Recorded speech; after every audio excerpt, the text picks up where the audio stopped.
Once upon a time, in a cheerful little town, four friends loved spending every afternoon together.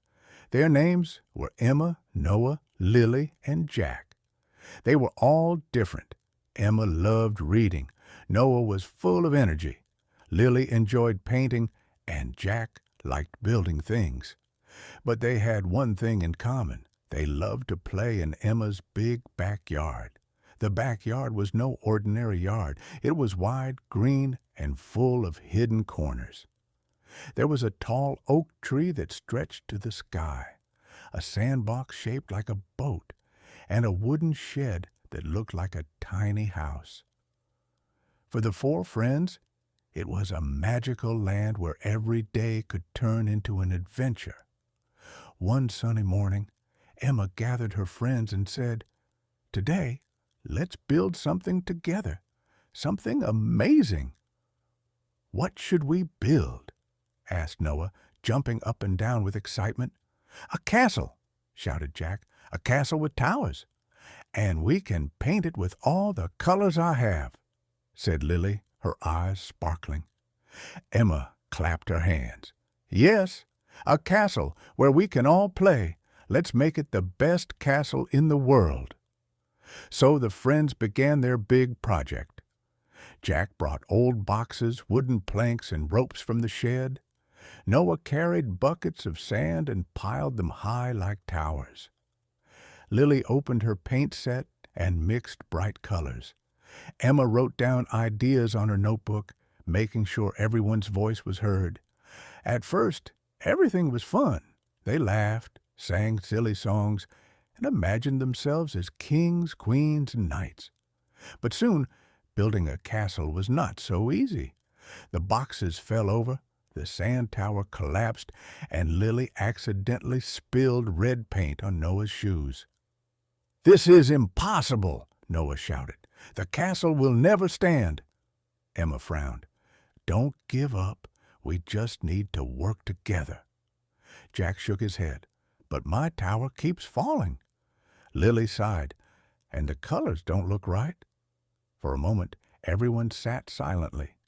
The backyard, which usually rang with laughter, grew quiet. Then Emma had an idea. "What if we stop working separately? What if we all help each other with each part?" The others looked at her. Emma continued, "Jack, you're good at building. But maybe Noah can hold the boxes while you tie them with ropes. Lily, you can paint after the walls are steady, and I'll make sure we all follow the plan."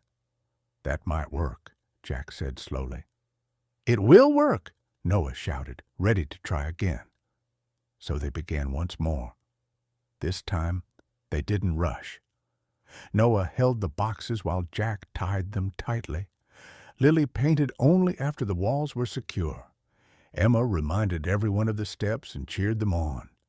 The sun climbed higher in the sky, and the backyard was filled with sounds of hammering, painting, and giggling. Slowly, the castle began to rise. Strong walls, colorful towers, and a flag made from Lily's old scarf. When it was finally done, the friends stepped back and gasped. "It's beautiful," cried Lily. "It's the strongest castle ever," shouted Noah. "It looks real," said Jack proudly. Emma smiled. "And it's ours. We built it together." The friends climbed into the castle and pretended to be royalty. They invented games. Jack was the brave knight, Noah was the speedy messenger, Lily was the royal artist, and Emma was the wise queen. But the best part was not the games or the castle. The best part was the laughter and the joy of knowing they had created something as a team. As the sun began to set, Emma whispered, "Do you know what made this day special?" "The castle?" asked Jack. "The painting?" guessed Lily. "The battles we played?" shouted Noah. Emma shook her head and smiled. "Number. It was that we never gave up on each other. We worked together. That's the real magic." And the others agreed. From that day on, every time they played in the backyard, they remembered the lesson of the big backyard adventure. With teamwork and friendship, even the biggest dream can come true.